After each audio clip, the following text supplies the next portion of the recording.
Alex Tardy here with Weather Echo.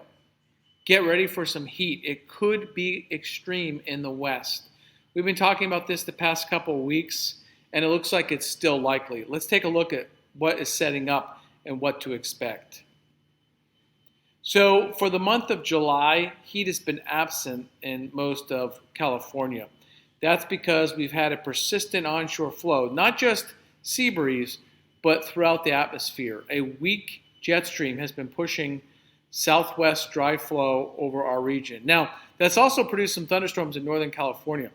Now, elsewhere, that blocking H, that's an anomaly. That's much warmer than normal, blocking systems from the Pacific Northwest, keeping it really dry and warm there. And of course, on the East Coast, it's been really warm, but moist. So that upper dome of hot air has a circulation which has been drawing moisture from the Gulf. Record hot temperatures and moisture from the Gulf. So the weather pattern has not been what we typically see, and it has not been a monsoonal type weather pattern yet. This is what's resulted in the west. Let's first start with the western view for July. Very dry conditions due to the lack of monsoon. Great Basin, Utah, Southwest California, and the Pacific Northwest. You can see just how wet and unusually wet it's been. Purple shaded, much wetter than the 30-year average in Northern California and Eastern Oregon. Now for temperature, California really stands out. Keep in mind, last year, 2024, we had the warmest July on record. This one's turning out much cooler than normal. Really warm conditions, though, over the interior Great Basin and the Pacific Northwest, as shown here.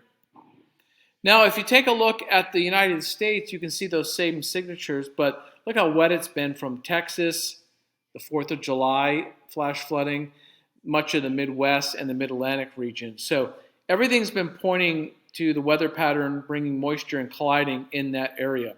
Now, it's been really warm in the Northeast, and really the entire eastern part of the United States has been warmer than normal for July. Now, if we take a look at the entire summer, June and July so far, really evident how dry it's been out west. This is percent of normal.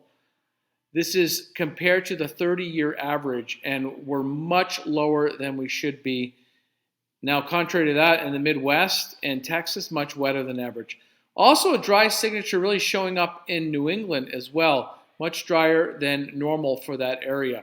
It's also been really warm, as we discussed, not just July, but all the way back to June for the East and much of the Pacific Northwest. This is compared to a 30-year average. Okay, what's going to change? Well, that dome of hot air that's brought record highs to eastern United States is going to shift to the west. That's happening now. And for this weekend, it's going to set up over Southern California and Arizona. Now, it's not going to be allowed to expand just yet because there's still a westerly flow, still systems coming in from the Pacific across Northern California and the Pacific Northwest. So that's going to beat it down and prevent it from expanding. Now, the good news for the East Coast is that they saw a widespread cold front that brought all that heavy rain and flash flooding. So temperature is much seasonable in that area, back to normal levels.